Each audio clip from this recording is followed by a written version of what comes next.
Pourquoi tu dois absolument connaître les différents types de repos quand tu es un sauveur compulsif?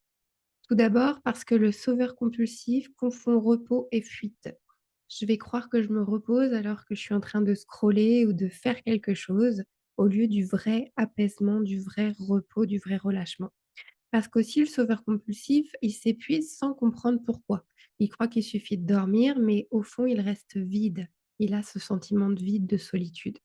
Parce qu'il ne s'autorise pas le repos. Le sauveur a besoin de se sentir utile tout le temps, avec tout le monde, à chaque minute de la journée. Et il se sent utile seulement quand il donne, quand il produit, quand il fait quelque chose. Et parce que le sauveur attend que le corps craque pour écouter. Alors, si tu ne veux pas te retrouver dans cette situation, on va voir ensemble les 7 types de repos qu'il existe. C'est la docteure Sandra Dalton Smith qui nous les donne. Donc on le connaît, il existe le repos physique. C'est ce que la plupart des gens pensent, hein. Quand on dit repos, c'est celui auquel on pense. Et il comprend le sommeil, les siestes, le relâchement du corps, mais aussi les soins corporels, les massages, les bains, les étirements. Est-ce que tu as un bon rapport avec ton corps? Est-ce que tu arrives à recevoir un massage, à te masser, à t'étirer, à recevoir, à accueillir? Parce qu'on l'a vu dans le challenge limite, le sauveur est constamment dans le don et a beaucoup de mal à recevoir. Et c'est pour ça que le challenge limite a été créé pour équilibrer, donner et recevoir, pour trouver un équilibre entre toi et les autres.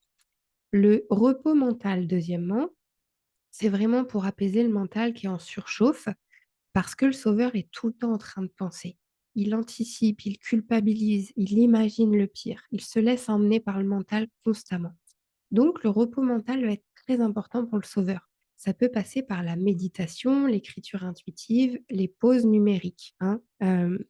Et quand je te parle de méditation, peut-être que c'est pas quelque chose qui t'attire du tout parce que c'est impossible pour l'instant. Donc simplement entendre par là de n'essayer de ne rien penser. Essayer d'observer quand justement tu es en train de culpabiliser ou d'imaginer le pire, de simplement te détacher de ça et voir que ce ne sont que des pensées. Au début, ce serait simplement ça la méditation. Se détacher de tout ce qui passe. Comprendre que tout ce qui passe à l'intérieur de ton mental sont comme des nuages, mais que toi, derrière, au fond, ton ciel est toujours bleu. Derrière tout ce qui peut passer dans ton mental, toi, tu es quelqu'un, voilà, de stable, de rayonnant et tout va bien. Et ça, c'est une des premières choses que tu peux faire pour lâcher le mental. Lâcher le mental, t'en détacher, tout simplement. Voir que ce ne sont que des pensées. Voir à quel point tu peux avoir le front crispé, les mâchoires serrées, ressentir ton corps.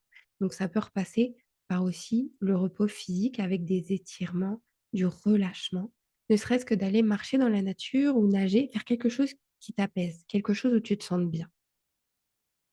Le troisième type de repos, c'est émotionnel. C'est pour libérer ce qui est contenu, ce qui n'est pas exprimé. Tu connais peut-être cette phrase: «Ce qui ne s'exprime pas s'imprime». Donc on va essayer de faire de la place. Souvent le sauveur, il a besoin de place, il a besoin de temps, il a besoin de d'espace. Les sauveurs, ils gardent tout pour eux, la colère, la tristesse, la frustration. Alors le repos émotionnel, c'est pouvoir dire sa vérité, c'est poser des limites et c'est, par exemple, pleurer. Vraiment pleurer, c'est sous-estimé, hein. C'est, scientifiquement prouvé. C'est fait pour, ça déclenche des hormones, dans le cerveau qui vont, hem, je referai une vidéo là-dessus. Pleurer, c'est un mécanisme, c'est de la biochimie dans le corps, ça sert à relâcher les tensions, à aller mieux. C'est vraiment sous-estimé. Donc si tu as envie de pleurer, si tu arrives à pleurer, surtout essaye de lâcher là-dessus et de te laisser aller. Il suffit, voilà, de relâcher, d'exprimer, de soupirer. Il y a le soupir physiologique aussi, c'est très important. Soupirer, c'est pas, pour dire à l'autre: «Ça me saoule et tout», c'est le corps qui est en train de relâcher une tension. Il conseillait même, hein, entre 2 patients, par exemple pour un soignant, tu pas le temps de prendre une pause, tu as même pas le temps de boire un verre d'eau, j'en sais rien, tu vas juste forcer un soupir physiologique, accompagner ton corps et ça va relâcher la tension, tout ce que tu viens d'accueillir avec ton patient précédent, pour te préparer à accueillir le nouveau patient qui va rentrer dans ton cabinet, par exemple. Le quatrième type de repos, c'est sensoriel. Trop de bruit, trop de lumière, trop de notifications, trop de stimuli. On l'a vu avec l'hypersensibilité. Le repos sensoriel, c'est s'éloigner de tout ça, des stimuli du téléphone, des écrans, des environnements surstimulants. D'accord? C'est revenir au silence, à la nature, à la respiration. Tu sais qu'il y a même des réserves de noir, tellement on éclaire la nuit, les villes et tout ça. Il faut qu'on fasse des réserves de ciel parce qu'on fait trop de lumière. Il y a très peu de silence, hein. Si tu as la chance d'habiter dans un endroit calme, ça va devenir vraiment quelque chose de précieux. Accéder au silence, au calme, c'est une ressource aussi sous-estimée. C'est très important d'avoir des moments de silence dans sa journée. Et par exemple, on dit d'aller dans la nature parce que le bruit de la nature est associé pour le cerveau au silence. C'est quelque chose de calme, on entend les oiseaux chanter, on se sent en sécurité, c'est quelque chose de naturel. On revient à nos instincts, encore une fois, on en avait parlé. Cinquième repos, c'est créatif. Pour les âmes sensibles qui s'épuisent à créer pour les autres, faire preuve de, tu sais, à trouver des ressources, à se dépasser pour les autres, et ben, voilà, c'est comme si on épuisait cette créativité pour donner, pour imaginer des solutions, pour s'adapter sans arrêt. Donc le repos créatif, c'est simplement de se nourrir de cette créativité sans avoir à produire quoi que ce soit. C'est contempler, c'est écouter de la musique, c'est voir de l'art, s'entourer de belles choses, se nourrir de la beauté, sans avoir à produire, sans avoir à prouver, sans intérêt, sans prétexte derrière. Le sixième, c'est le repos social, pour sortir des relations énergivores. Les sauveurs sont cernés par les gens qui prennent leur énergie, qui viennent se servir. Donc le repos social, c'est choisir des relations nourrissantes, pas des relations qui nous épuisent. Choisir des relations, choisir. Plus à partir de la peur, être dans: «Je vais chercher cette relation pour me valider, pour chercher de l'amour», mais choisir: «Cette personne me fait du bien» ou «Je me sens juste bien avec cette personne, d'ailleurs je n'attends rien d'elle et c'est ça qui est cool dans cette relation». Et parfois aussi, c'est le silence relationnel. C'est faire le vide autour de soi, prendre le temps de se reconnecter à soi pour se reconnecter à l'autre de la meilleure des manières. C'est ce qu'on invite aussi à faire dans le challenge limite. Et le septième et dernier type de repos, c'est le repos spirituel.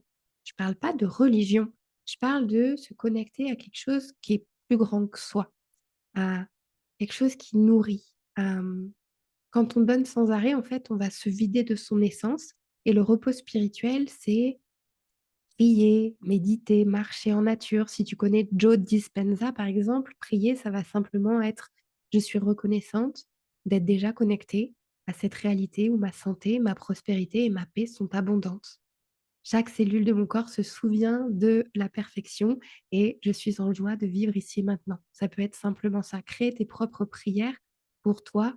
Qu'est-ce qui est le plus important pour toi? Et d'être reconnaissant d'avoir déjà tout ça.